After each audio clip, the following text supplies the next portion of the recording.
go. Hello and welcome to FLAUNT. Find your sparkle and create a life you love after infidelity or betrayal. I'm Lora Cheadle, and my guest today is absolutely going to blow you away. We are going to talk about betrayal as the divine feminine heart medicine. And you might be thinking, whoa, wait. No, betrayal is bad. We don't like betrayal. How can betrayal be divine feminine heart medicine? Well, hang on for this show because it's going to be everything you need and then some. My guest is Alana Fairchild, and she's an Australian creative visionary, beloved author, and spiritual artist. Her work is beautiful. It's visually beautiful. It's emotionally beautiful. You will love it. She has been described as a publishing phenomenon.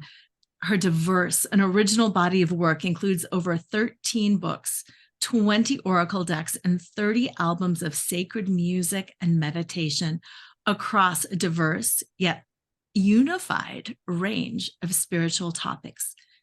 Alana channels creative spiritual pathways for practice, including unique modalities for healing the self, others, and the planet, offered through a vibrant online community setting where community members generate sacred offerings for global awakenings. You can learn more at alanafairchild.com, and I will put all of her information in the show notes. But for right now, welcome to the show. Hi, Laura. It's so lovely to be here. It's so wonderful to have you. Thank you for gracing us with your perspective and your vision and your just emotional energy around betrayal as divine feminine heart medicine. Would you say a little bit more about what that even means?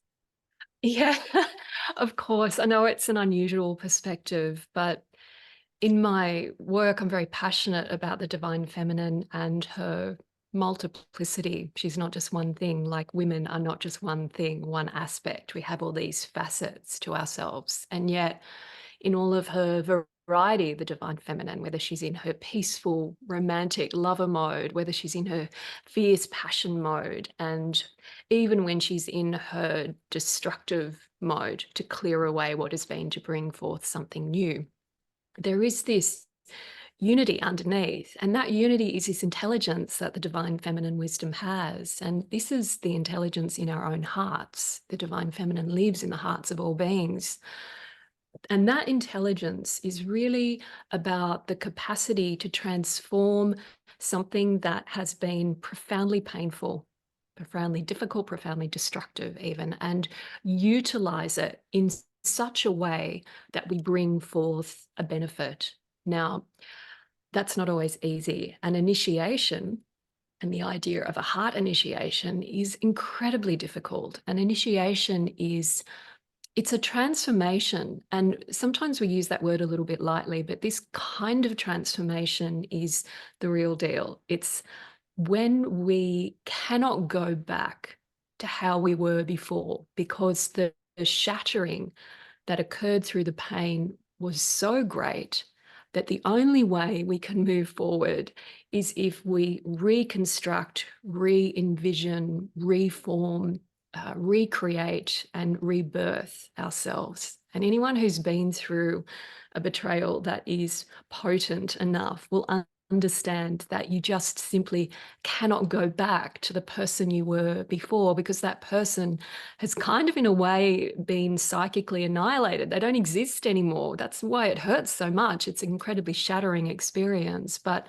out of that degree of breaking apart and breaking down as we try to process it and go through the healing journey that is required to really begin to rebuild ourselves, what happens is we're tuning into this divine feminine intelligence in our hearts and choosing, we all get to choose this, how do I want to come out of this? And sometimes, I don't know why this is, but sometimes I've found in my own journey and in the experiences of working with others that the more significant, the more devastating that betrayal is, the more potential there is for that profound transformation, that meaningful change that we wouldn't necessarily have been able to access without that much painful motivation being available to us. It's like the initiation part of it is utilizing the trauma for fuel, and through that fuel,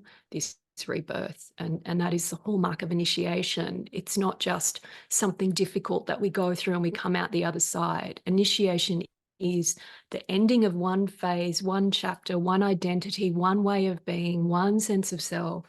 And on the other side of it, something entirely new. So in that, this idea of the medicine is this sense that there can be healing in this. And sometimes the medicine is bitter as all get out. We don't like it. It's awful.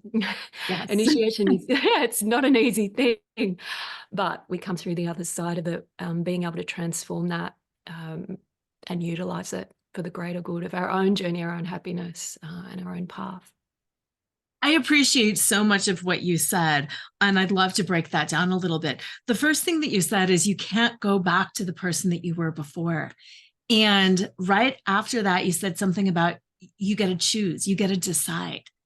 And there is so much beauty and so much wisdom in that, because we can't go back, and we can choose to be bitter and resentful the rest of our lives, or we can choose to use this as the initiation.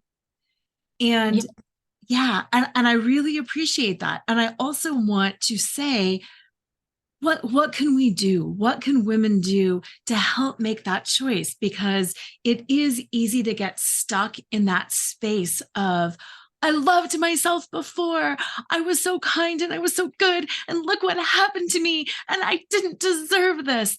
And to just spiral into that. So what can help them make a positive transformation from this pain? I love that. And I think we just need to say up front, of course you didn't deserve it. That's absolute. So we just assume that you didn't deserve it. This is not something that's a punishment. This is not something that, you know, the universe has given to you as because you've been bad in a past life or whatever philosophy, or just, and you might feel like a victim and you might feel angry and bitter, and own it. If you feel that, own it. Because if we deny that part of it and try to be spiritual about it, that just gives me the irrits when I think about trying to be spiritual about something, because it often, the motivation might be good, but it trips us up. So let's not do that. Let's really own what we need to own about how we feel. And once we're able to do that, it gives us permission then to say, okay, I've flogged that emotional state until I don't need it anymore. I'm a bit sick of it. I would like to maybe feel something else. And that in no way suggests that, oh, well, this was okay that this happened. It's not okay. The question is not, is it just? The question is, how smart, how creative, how loving are you going to be to yourself? How much are you going to draw upon your own creativity to choose? And from that choice point, then begin to take a slightly different journey. But you definitely have to own all of that stuff. And there was something else you said that I thought was really important about this kind of identity that we can have as good and kind. And those are such great qualities. What wonderful. The world needs more of it. But don't let it become an identity. Just let them be qualities that you have. And sometimes the betrayal, I've really found there's an intelligence in it that's so excruciating. It's a little bit like the divine feminine giving you one of those trigger point release massages. Have you ever had those where they like get right on the pain point and you're like, oh my God. But it then releases it, and you could work around it, but it's, excuse me, it's never going to really release that point. So with betrayal or any kind of deep emotional wounding like that, but betrayal is just so laden with anger and grief and fear and loss and so many, complex emotional states. It is like it's going to get right into the place where we're stuck. And for each one of us, I truly believe when we go through something that is so psychologically and emotionally shattering and devastating, that there is inherent in it always an invitation to find different qualities and expand our sense of identity, to kind of loosen it up a little bit and discover other aspects of self. And at first, they may be kind of ugly, which is not something we tend to feel comfortable with, I think, as especially if we kind of skew towards beauty and we, you know, Mhm. we appreciate harmony and all of those things. So this is not about abandoning those values. It's just about understanding that there are methods and energies and wisdoms that we have within us that we need to be able to genuinely cultivate those things, because smoothing over something with niceness or kindness when actually what might be needed is a strong discerning boundary, Mhm. or a very respectful but very like no BS truth speaking acknowledgement of this is what is happening factually in the exchanges with someone or in a relationship. Those kinds of qualities, we might call them more the fierce or the wrathful feminine. They're very Mhm. important. There's a reason why the divine feminine depictions throughout various cultures are not only the softness and the joy. There's often a great deal of strength and a great deal of ferocity that's very compassionate, but that's there. And we need that to be able to have the strength to not collapse into the negativity, which is very easy to do in this Mhm. day and age. It really is. And Yeah. to find that sense of our inner strength and our belief in our own creative, rejuvenating potential. Mhm. I really love that you went there. I'm pulling it out, but on my desk, I have an image or a statue of the goddess Sekhmet. Oh, And I love her. Look, I'm wearing a yes, lion. You can't. there you go. Yes, lions are my I'm thing. gonna. There we go. There's a lion, Captain. We're all feeling the lioness. I love that. But what I appreciate about that so much is, like you said, the strength of the boundary, because we have been so culturally conditioned to take care of other people's feelings, to not make, especially men, feel bad about themselves, to suck it up ourselves, to abandon ourselves to keep everybody else happy. And that's not feminine. That's not true divine feminine. That is more, it's not a complete collapse, but it's an abandonment of ourselves, and the divine feminine will not abandon herself. That's really beautiful and very Sekhmet. I love her. Very fierce. For Yes. I'm assuming most of your listeners know, but if they don't know much about her, she's the lion-headed feminine deity from the ancient Egyptian tradition, and she's very much connected with wrathful or destructive activity, but from a compassionate perspective. So that's very important to clarify, because sometimes, and I'm definitely within this type of psychology, I don't innately like violence at all. I'm a peaceful person. I value harmony. However, I have this deep love and passion for wrathful deities, Sekhmet, Kali Ma. It's just part of my nature. And I've wondered why that is. And I have come to realize that there are certain times when that kind of strong wisdom, strong boundary, ability to cut something off if it's toxic, without having to judge, we can have compassion and say, I completely understand why this person is behaving this way. It might be we understand their childhood, we understand their struggles to become conscious. We all go through that. It's difficult. You know, being human is not just a piece of cake. It's kind of advanced spiritual citizenship. It's hard. So we can have compassion, but that doesn't mean that, you know, we say, okay, a shark might bite my arm. I have compassion for that. So I stick my arm in the water. We don't do that. We have wisdom. We allow ourselves to kind of cut things off if we need to. And Sekhmet is scorched earth. Like when she comes in, so let's put it in a very everyday kind of context. This is a bit Sekhmet-y. Let's say you're recovering from a narcissistic relationship, right? It's quite toxic. And there's this tendency with a narcissistic relationship. I don't know why I'm laughing, probably because it's so predictable. But after you Yes. come out of that, that kind of relationship, there can be this tendency for the narcissist to try and reconnect, usually around the time you finally rebuilt yourself and you have some energy to give. They come back. Now, Sekhmet will just be like, fire That's breathing. They're not getting anywhere near you. And it's not that you have lost, you might have fought to be able to have compassion for the narcissist and kind of understand it comes from profoundly traumatic childhood wounding, but you're Yes. still not going to take any nonsense. So she's Yeah. very, I feel like I've gone on a total tangent here. What were we No, talking about? it's the perfect tangent because it's how betrayal gets us in touch with that side of us Yeah. that has been kind of conditioned out of us, and we don't realize until that betrayal. I know for me, until I had that betrayal, it was what made me wake up and go, oh, I'm not standing in my fierce feminine. And like you, it's not about being violent or aggressive. It's about saying, this is not right. And that Yeah. narcissist coming back, that might not be right. And I get to discern. Yeah. There's something beautiful about this. And I think, I mean, innately in that sense where the feminine is hugely valuing relationality. And that is a feminine quality that is very important. So we do need this, but that doesn't have to become, it can be expressed in a healthy way. It doesn't have to become dysfunctional to the point where you're abandoning yourself in order to please and navigate relationships with others. That's then not a relationship No. anymore. That's oblivion of yourself.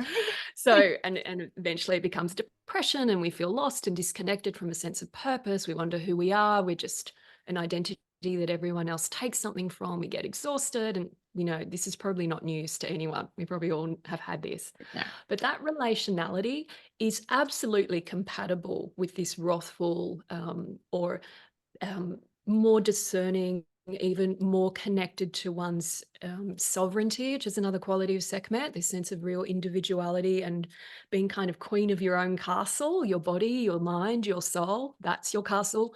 You get Yes. to rule that, baby. You are you are the queen of Yes. this human being, this precious human being. But what happens to the relationality is that it just becomes more functional. So it doesn't have to become angry. I mean, you might be more in touch with your anger, but again, you get to choose how you express that.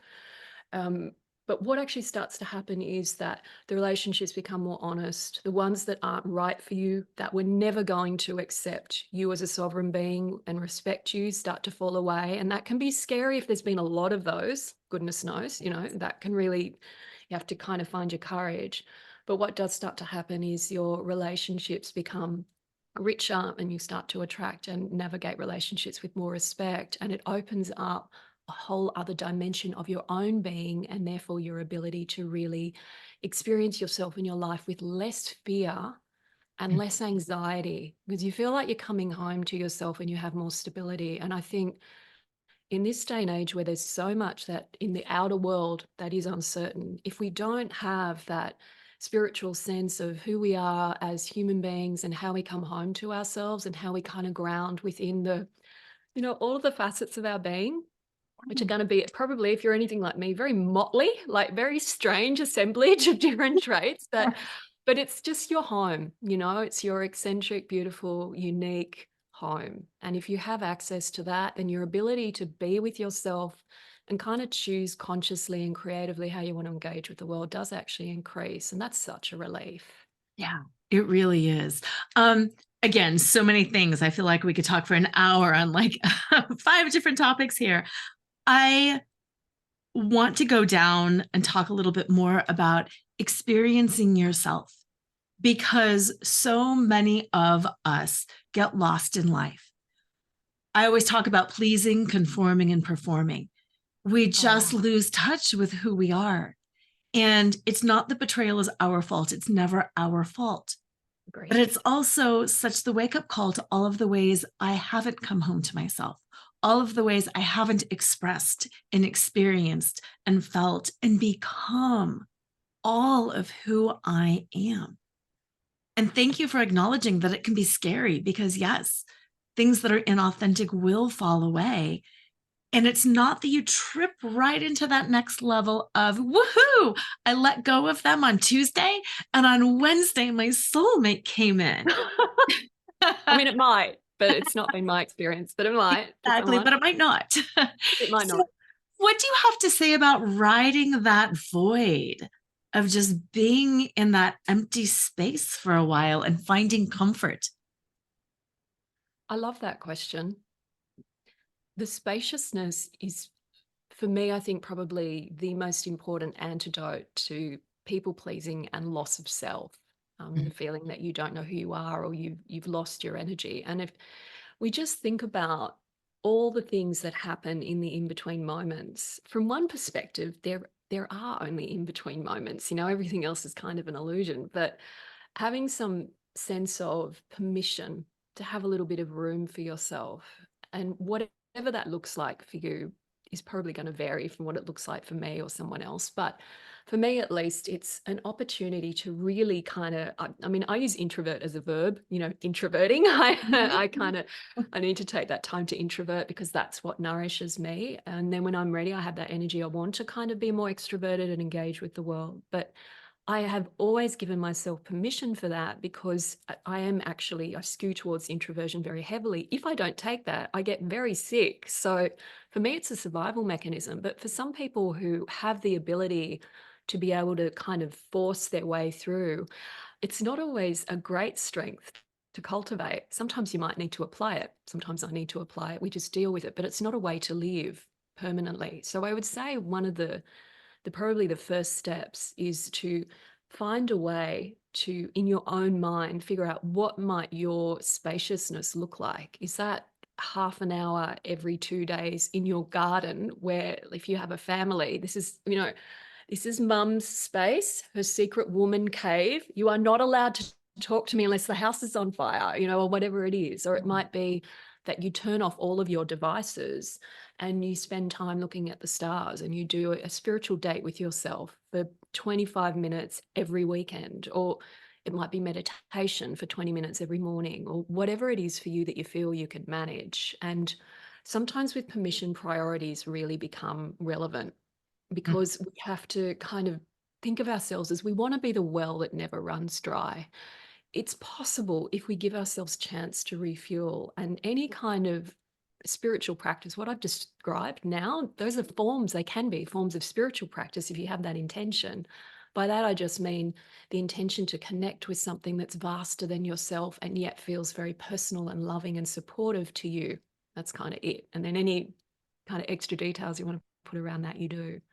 So that's one thing. The other thing I just want to say here, and it's just something that occurred to me when I was listening to you, Laura. It's from my perspective, and I'm interested to know if you feel the same around this. If we are in this mode, like this kind of abandoning ourselves or pleasing others, or kind of getting lost in these things, I think it's very important to not think that we've done something wrong, or we should be ashamed and like, I should be more empowered, or I should be don't turn this into yet another, like, nail on the cross, so to speak. Don't do that to yourself. It's not necessary. Just give yourself credit for, first of all, having self-awareness. That's such a win. So first of all, being able to see things that you might not like, that you might feel a little bit like, oh, I feel a bit embarrassed or whatever, feel those feelings around it, but know that you've not done anything wrong. And then secondly, what tends to follow self-awareness is the opening of, do I want to grow here? And if you do, if you have that intention of, I would like to not be in these patterns, or I would like to come out of this betrayal experience and feel that I am freaking thriving, full bloom, to the point where if anyone in that old pattern tried to connect with me again, I'd be scrunching my nose at it going, what? Are you kidding? Like, it just doesn't even resonate. If you have that desire, that's wonderful. That's a sign that you are willing to kind of unlearn one way and evolve gently, fiercely, patiently into a new way, like this kind of, beautiful, exquisite, evolving creature that you are. I think that's wonderful. So I just want to say that. Yeah. And thank you for saying that, because I do feel like with so many other things, whether it's spirituality or recovering after infidelity, it can become yet another mission. And, Right. it's like, yeah, now I'm going to lose 5 more pounds and and it's like, no, that's not what it's about. And thank you for just honoring the decision point, because what I always say is betrayal uncovers the truth. And when that truth is uncovered, it does give us a choice. And we can choose to move slowly. We can choose to move quickly. We can choose to move backwards. I mean, if that's what we want, we can, and there's no judgment there. It's our path, but it's being with the awareness.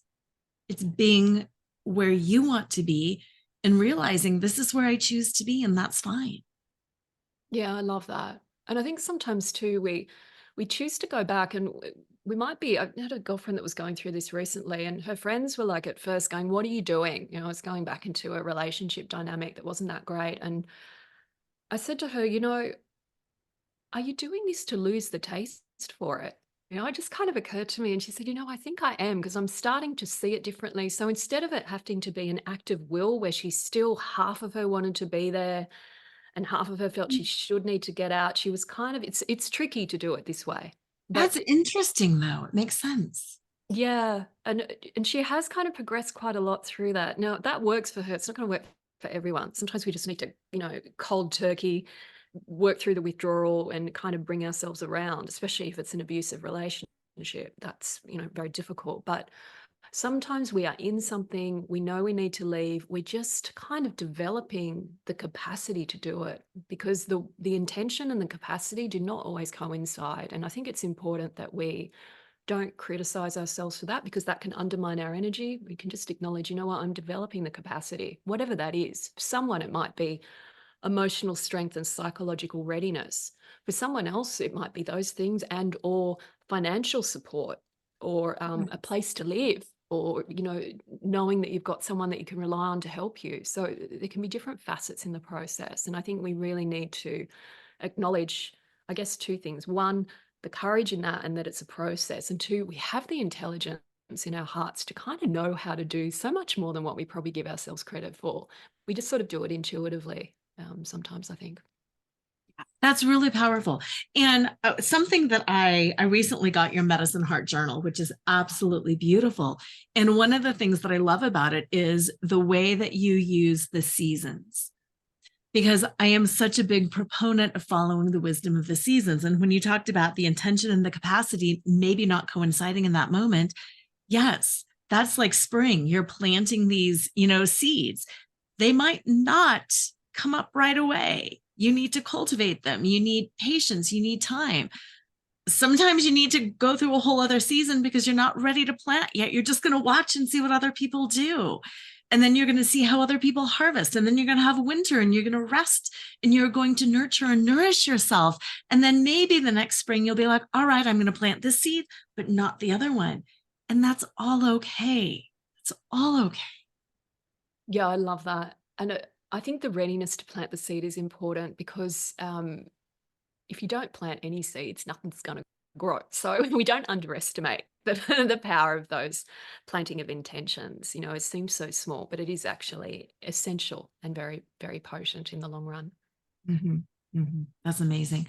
So you do a lot of work with the goddesses.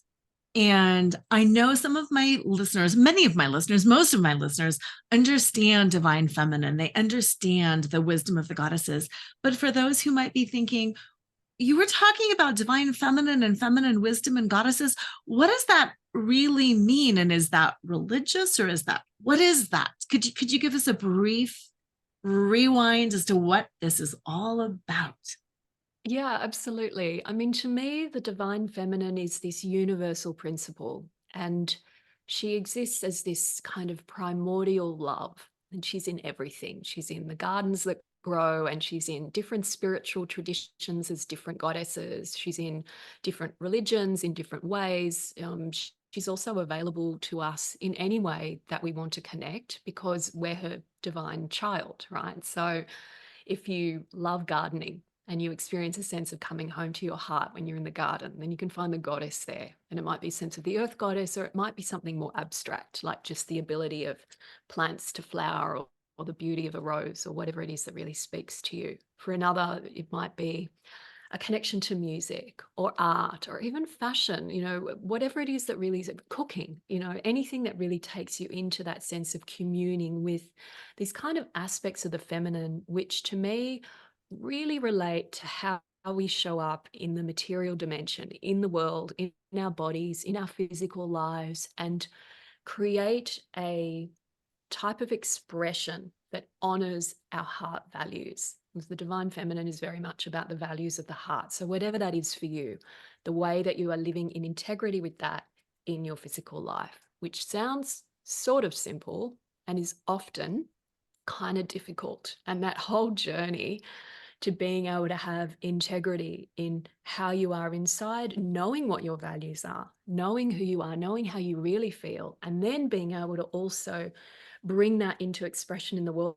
Those are two steps, two different steps. And the connection with various goddesses and all of the different forms that I like to play with in my work, it's about helping us in those two steps. First of all, figuring out, coming home to ourselves, recognizing who we are, what we want, what we're about, what Mhm. purpose, we have in our hearts, and then how we want to live it.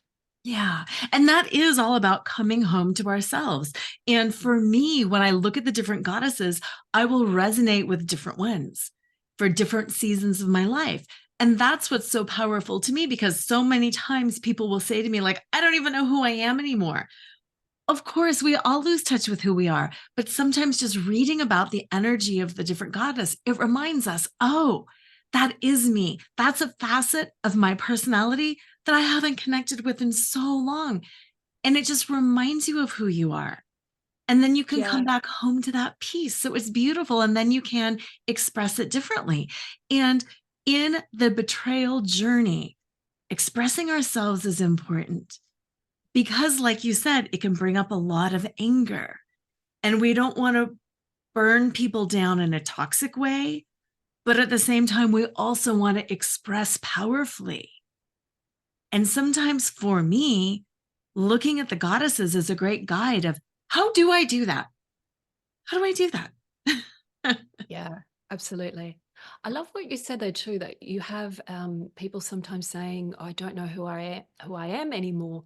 If you're in that, um, don't panic. Like, first of all, that's temporary, but that's like a very fertile soil. Like, that's the garden where the soil's been tilled, and you're waiting like that. So the question to ask yourself then might just simply be, well, who might I be now? And be curious and be willing to kind of, you're not going to go anywhere. Like, you're there, your real self is there. Just a little bit of space. Who might I be here? What might be different? And you're listening then, listening to yourself and trusting that there will be this inner dialogue of feeling or words, or you'll figure out what your language is, your own soul language. But this might sound very esoteric, but it's very lived. It's just Mhm. based on how you experience yourself in your life. So there's no right way of doing this. You're not going to screw it up. You're just figuring it out, your own method, your own wisdom. That I love that. And I love just the word wisdom. You've used that word so many different times. The connection with the heart, the wisdom of the heart, the allowing, the asking yourself. There is a lot of wisdom around that. And there's the difference between the wisdom in the head and the wisdom of the heart. And earlier you said something about yourself as such a collection of identities and pieces. And I feel like, isn't that the truth for so many of us? And just like the Yeah. divine feminine, you said, connects cultures and experiences. Is that what connects you to yourself? How do you find cohesion with all facets of who you are? That is the feminine spaciousness because she's very inclusive. And I think for all of us, one of the hardest things to let go of is the constructed fantasy self, who we think we want to be and are supposed to be as human beings. There's a lot of pressure in that. There's a lot of societal conditioning in that. It gets really manipulated by the kind of sources of um, images and words and subtle messages and not so subtle messages that we receive through media and all sorts, and family and friends and all sorts of things. So that's a kind of collective dreaming. It's not super healthy or conscious at the moment. That's okay. That's where humanity's at. But we don't have to collapse into that. We can actually decide, rather than being controlled by that, we can contribute to it based on our own values. That's not an easy dance to take. We'll get a lot of pushback from it. But if we give ourselves permission to say, I want to really know who I am, and I want to know in a way that is going to be healthy for me and beneficial and maybe even beautiful, and kind of trust that there is that inner intelligence, because the same way a plant knows how to grow or a garden knows how to bloom, it has this instinct for seasons and this instinct for, You know, how does the cicada know that, or cicada, I think you call it in North America, but how does that little being know when it's time to push above the soil? Could wait for 12 years, 20 years sometimes, and then it just knows, boom, and it's out. That intelligence is in you, it's natural. So there's a part of you that knows which facets you're going to tune into and when. So spaciousness, we've talked about, Love that. permission, choice. Yeah, but it's in there. Yeah. Yeah. So, how do you handle that pushback? Because it's one thing to be in your bed at night and to meditate and to think, yes, this is who I am and this is how I'm going to do it and this is how I'm going to be. And then you get up and your neighbor says, I can't believe you did that. And your mother says, I raised you better than that. And you go, ah. How do you handle that pushback? Yeah, it's so important to just recognize that's the training. It's, you know, and it's okay to stumble. That's where we kind of learn.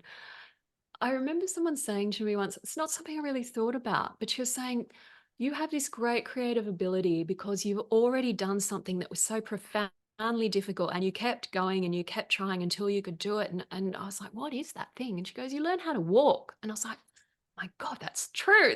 That was a really difficult thing. So when we're wanting to birth a new facet of self, we're learning how to walk on different legs, really, in a different way. And you're going to stumble a bit, and that's okay. But the important thing is to just give yourself a minute when it happens to notice your response and talk to yourself about it.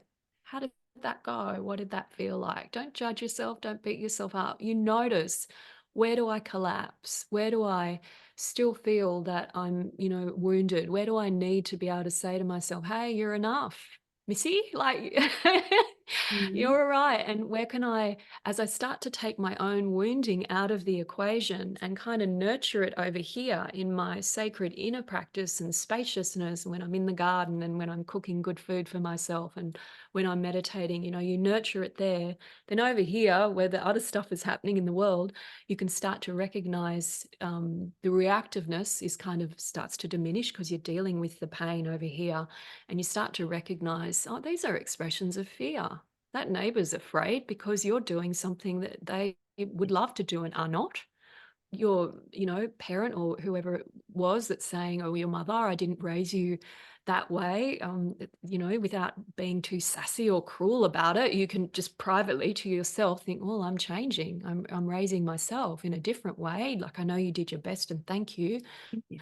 but this is what's working for me. And you get to have response rather than reaction, but it takes time. You pulling apart the tendencies, and it, you know, it sounds like a lot of work, and at times it is, but it's so strengthening and so loving in such a meaningful way that yields change. You feel happier, and then you start to have all these beautiful spill-on effects where other things happen that have to do with something else, and you feel more confident to be able to be who you are and deal with it in a different way.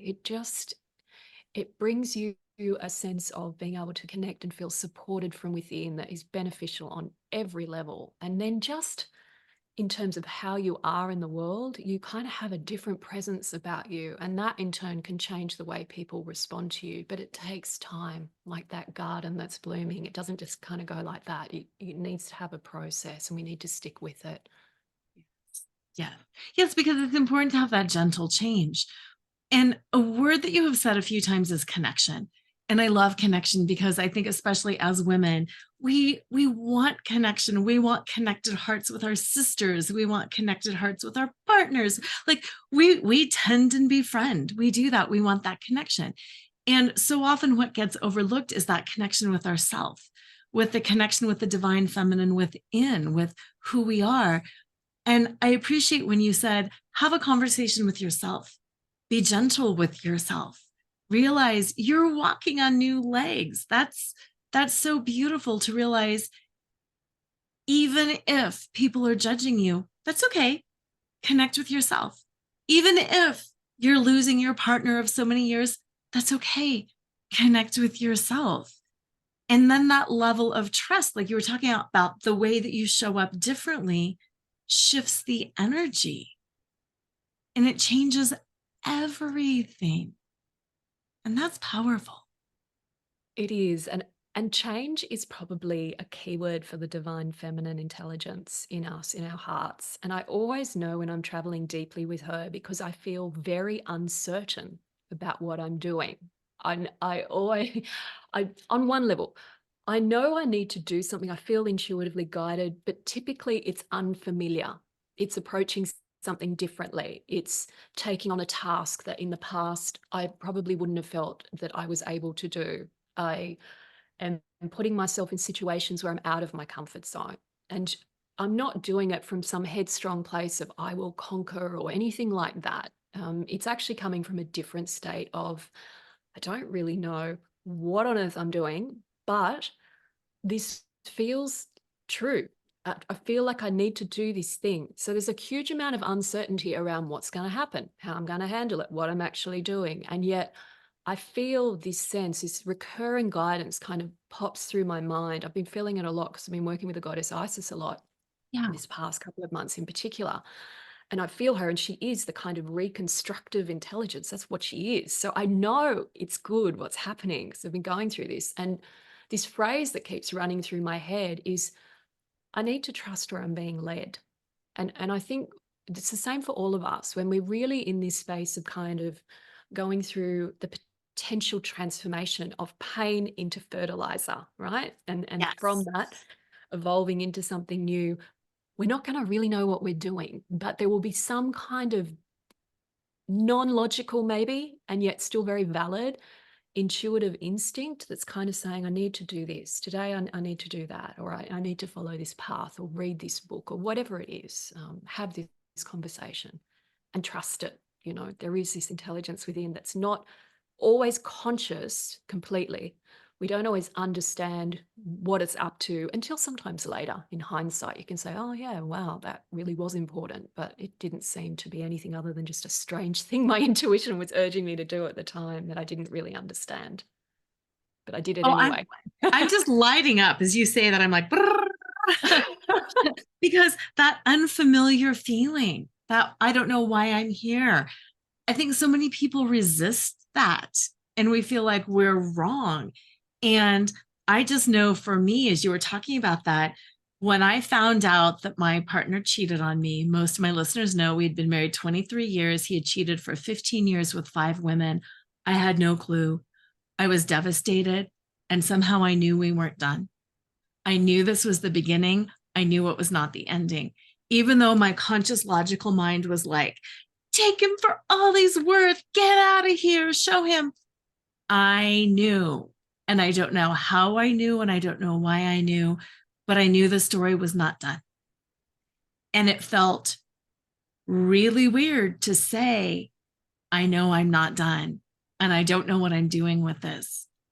But the transformation in me is something I am grateful for every day. And I never saw it coming. The transformation in him has blown everybody away. The transformation in us, I didn't know a relationship could be like this. So the intention was not to save my marriage. The intention was to listen, to feel, to go where I was being led. And I think that's really powerful too. And I like how you talk about there's the choice, there's the intention. We have to set that, but we also have to listen and flow. And it's hard to know the difference sometimes between what's an intention, what's wishful thinking, what's being led, what's putting on blinders. Do you have any wisdom around that discernment? Between intuition and wishful thinking in particular is something that comes up quite a bit for people, I think. The thing that I notice, even with wishful thinking, there's often a seed in there. There's often a kernel of something that resonates. And this is where having that sense of connection to our own body and our own sense of our heart and our feelings and our ability to be with ourselves is so important, because the instrument that we have to discern between something that is right for us as opposed to something that maybe sounds right Yeah. generally speaking, but is not really right for us. And the difference between a thought that might take, that's really kind of maybe has something in it that feels intriguing, but it's not much more than a massive path of distraction that's going to lead us on, as opposed to an intuition that really is going to help us take the next step on our life path. Like the way that we distinguish those things is really through this resonator of the body and how it actually feels. And it's such a subtle thing, but you can feel the distinction of it by how it lands. And it's a little bit like, say you're having a conversation with someone, you might know them well or not, but often if we're really listening, when that person's talking the truth or when they're trying to spin something. If you're listening, if you're not in your head around, this is what I want, I want that to be the truth or whatever. So sometimes it's easier with people you don't know that well because you don't have the expectations. You've not woven yourself into a story that you want to preserve. You're just really very present and quite neutral. You can hear the difference between a truth and something that is more contaminated. And it's the same with our own sense of intuition and thought. If we're really connected to that body, to that sense of presence in the here and now, and in that, if we're able to have the willingness to know, I think this is important. We have to be willing to know the truth. Sometimes we don't want to risk it. I think we should just acknowledge that when we're in those spaces. I'm not quite ready to know the truth. In case it's not what I want, I'm not quite ready to deal with the pain of that. That's okay. It's okay. Yeah, just acknowledge it. And then when you're ready and you're ready to have that knowledge of the truth, then you'll have it and you'll feel it and you'll know. Mhm. That's really powerful. I'm glad that you said that because so often people will beat themselves up. Why didn't I know? I'm such an intuitive person. Why didn't I know? And what's wrong with me? And maybe it was not the right divine timing. And maybe you just weren't equipped, and that's okay too. It is, and also there's an element of trust. If you have to be willing to kind of suspend and give people a bit of the benefit of the doubt and relax into that trust if there's going to be a relationship. Like that's a risk. Sometimes it doesn't work, but I don't know if you could really have a relationship without it. It doesn't mean you abandon all intuition, but if you are needing to be in, very consistent sense of neutral observational kind of almost vigilance in the relationship, then that's probably going to prevent the kind of dropping into a relaxed kind of intimacy that is necessary if you're going to go deeper at some stage. So I don't think you can really blame yourself for not seeing something. I, d- I don't think that's a realistic assessment. I think that's a little bit unfair to feel, that you should have seen something when you were giving that person the benefit of trust because you were in a relationship and you made a commitment. So yeah, I think we need to be a bit kind to the complexity and messiness of what it is to be human and to have relationships too, I feel. Yeah. And that leads right into the concept of forgiveness. Could you talk a little bit about forgiveness? Because that's hard and it's okay to be angry, but then how do you move into forgiveness and how do you bridge some of those gaps? I think that's such an important question. And I think it's important to, first of all, note what forgiveness is not. Um, it's not saying that something was okay. It's Mhm. not saying that you're all right to go back and go through the whole thing again. And it's not saying that um, you just feel like you're not deserving of having your thoughts and your feelings about something. So it's not those things. What it is an energetic state that we naturally get to where there's closure and release. And for me, at least, an incredibly important part of that is to develop compassion for myself and for the person or people that have been involved in something. Now, that doesn't happen overnight typically, it's usually a process. So we experience the more difficult and messy and painful emotional states first, anger, incredulity, shock. If something has been a big shock, especially like a long-term relationship where there's betrayal or where you really did not see it coming, there were no signs at all and just come out of the blue. There can be shock even when maybe we look back and think, I probably could have seen it more readily, but for whatever reason I didn't.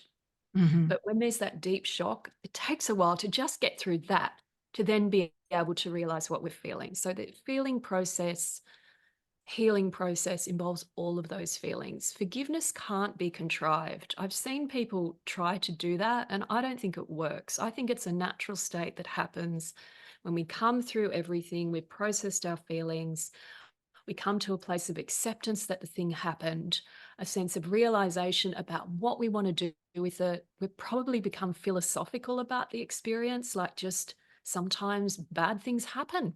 Yeah. Everyone's a bit wounded. We trespass on each other. We may or may not have had the intention to do that. Some people are really wounded and they meant to, but most people don't. And then we come to this place of, I'm kind of ready to be done with this. I would like a new vision for myself. I don't want to be replaying this one. I'm sort of getting to that point where I think I've got my head around it.